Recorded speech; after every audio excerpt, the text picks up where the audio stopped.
बिस्मिल्लाहिर्रहमानिर्रहीम। अस्सलाम वालेकुम जी। मैं हूँ ज़ियाउल हक। अच्छा जी, मैं अभी अपने रूम में आया हूँ, तो आपके साथ एक स्टोरी शेयर करनी थी। तो स्टोरी है जो कि हमारा ऑफिस बॉय, उसके साथ हुआ है एक फ्रॉड। तो उसके बारे में आपको थोड़ा सा बताना है कि आप एहतियात करनी है।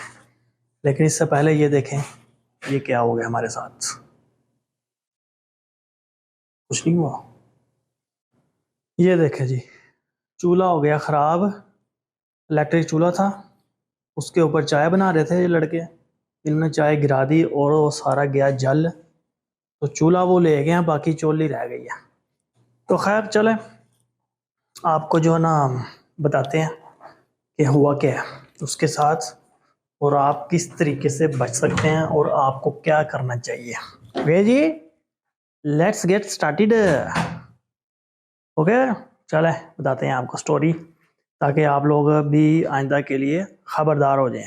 जी, तो वाक़या कुछ इस तरह है कि हमारा ऑफिस बॉय, उसने इरादा किया कि उसका छोटा भाई जो है वो उसको लेकर आए सऊदी अरब के अंदर, ताकि उसकी भी हेल्प हो, सपोर्ट हो उसके साथ। तो इंडिया के अंदर ही उसने एक कोई कंपनी है कि जो कि हायरिंग वगैरह कर रही थी लड़कों की इधर सऊदी अरब के लिए। तो इन्होंने भी वहाँ पर जाकर अप्लाई किया, पैसे वगैरह दिए और वीज़ा जो है ना इन्होंने हासिल कर लिया। अब देखें यहाँ पर ये चीज़, जो चीज़ देखने वाली है वो ये है कि किस तरीके से ये लोग आपको धोखा दे सकते हैं अगर आप इनकी प्रॉपर तरीके से जांच पड़ताल नहीं करते। आप देखते नहीं है ये कौन लोग हैं, इनकी क्रेडिबिलिटी क्या है। तो वीज़ा वगैरह मिल गया। वीज़ा देने से पहले ये लोग आपको बड़ा कुछ बताएंगे, रोटी पानी रिहाइश हर चीज़ फ्री है, साल की टिकट है, ये वो बड़ा कुछ बताएंगे आपको वीज़ा देने से पहले। और जब ये बच्चे बच्चे ही हैं वो, जब ये लड़के जो है सऊदी अरब के अंदर आए, तो एयरपोर्ट के ऊपर ही 3-4 घंटे वहाँ पर ही बैठ रहे, कोई इनको रिसीव करने नहीं आया। अब ये किधर जाएँ? और जब बस आई, इनको लेकर गई इनके कैंप में, जो इनकी रिहाइश थी वहाँ पर, तो वहाँ पर गए, बैठे। 2-4-10 दिन के बाद जब इनके डॉक्यूमेंट्स वगैरह क्लियर हुए, इनके इकामा वगैरह बन गए, तो फिर कंपनी ने इनको भेजा किसी पार्टी के अंदर। इनका काम क्या है? काम इनका ये था, कोई क्लीनर था, कोई स्वीपर था, कोई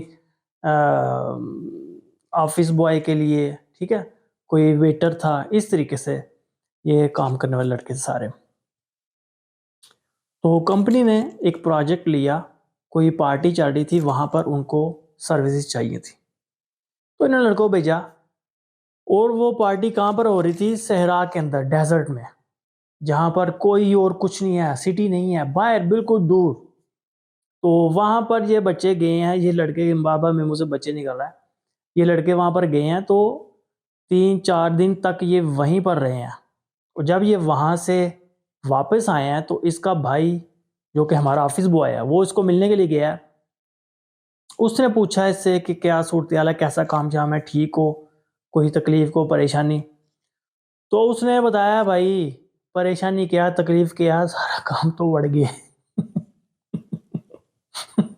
हुआ इनके हुआ इनके साथ ये कि जब ये वहाँ पर गए हैं, इन्होंने काम किया, इनके लिए कोई पानी नहीं, कोई रोटी नहीं, और सोने के लिए भी कोई प्रॉपर बंदोबस्त नहीं है। अब ये सारी चीज़ें तो प्रोवाइड करनी होती है कंपनी ने, जो जिन्होंने इनको भेजा है।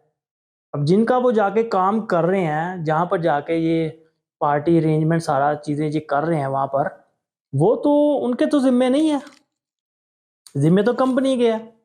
पर कंपनी ने इनको कोई ऐसी फैसिलिटी जो है ना प्रोवाइड नहीं की। खैर इन्होंने वहीं से 2-4 दिन गुजारा करके, तो जब ये वापस आए, तो नेक्स्ट टाइम जब कंपनी ने दोबारा इनको भेजना चाहा, तो इन 40-50 लड़कों ने जाने से इनकार कर दिया।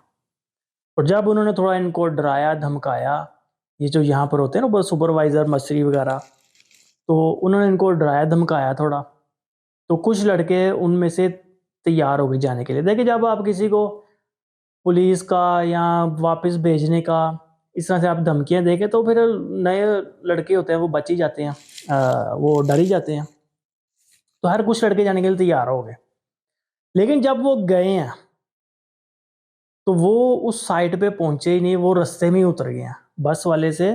बस वाले को कह के वो वहीं पर रास्ते में ही कहीं उतर गए हैं, और वो वहाँ बैठे रहे 3-4 घंटे तक धूप में, ना कोई पानी ना कोई चीज़ इनके पास, और साया भी कोई नहीं। तो कुछ देर के बाद एक ट्रक आया, पाकिस्तानी ट्रक था, पाकिस्तानी ड्राइवर था उसके अंदर। तो उसने उनसे वो देख के खड़ा हो गया कि ये कौन लड़के इधर बैठे हुए हैं।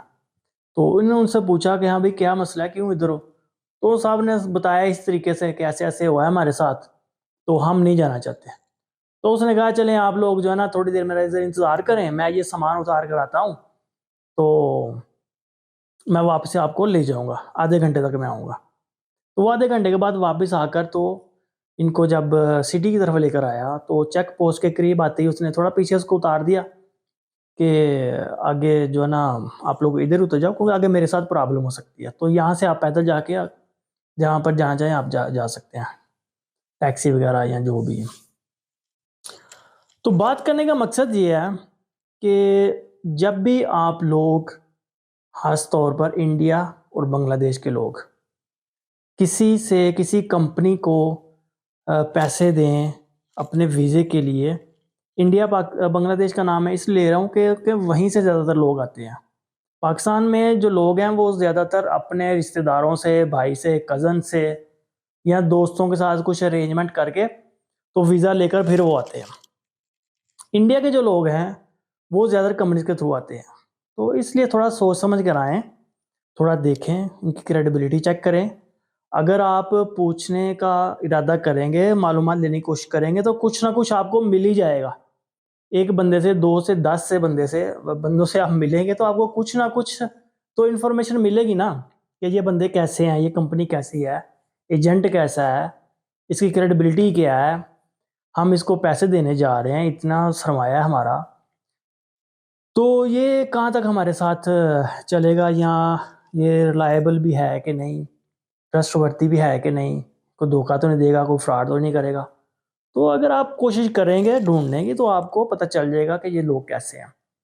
और दूसरी बात ये कि जब आपने सऊदी अरब में आना ही है, या गल्फ़ में या आउट ऑफ कंट्री आपने जाना ही है, तो कुछ सीख लेना यार।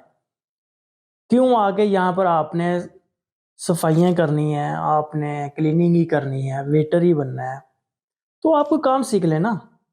आप कुछ पाइप फिटिंग का काम सीख लें, बिजली का काम सीख लें, पहले कुछ ना कुछ हुनर तो हो, आपके पास कोई स्किल तो हो। तो फिर जब आप यहाँ पर आएँगे तो फिर आपको प्रॉब्लम भी नहीं होगी। अगर कंपनीज़ आपको तंग भी करेंगे, आप बाहर भी कहीं जाते हैं तो आप काम कर सकते हैं। जब आप हैं ही वेटर तो आप क्या करेंगे? तो इसलिए भाई लोग सोच समझ के अपने पैसे दिया करें। बाद में अच्छा कुछ लोग होते हैं जी, वो कहते हैं जी हम शरीफ लोग हैं, एजेंटों को जाके ना कहते हैं हम शरीफ लोग हैं, हमें तो कुछ पता नहीं जी, आप नहीं करना है। तो वो तो ऐसे बंदे को ढूंढ रहे होते हैं, शरीफों को, कि जो आए पैसे लेकर आए थैले में डाल के तो हमें दें और कहें जी हम बड़े शरीफ हैं।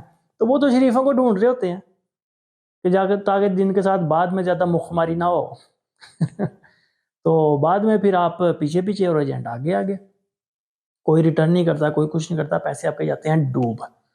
तो भाइयों ये छोटी सी स्टोरी थी, उम्मीद है आपको इससे कुछ ना कुछ तो सीखने के लिए मिला होगा।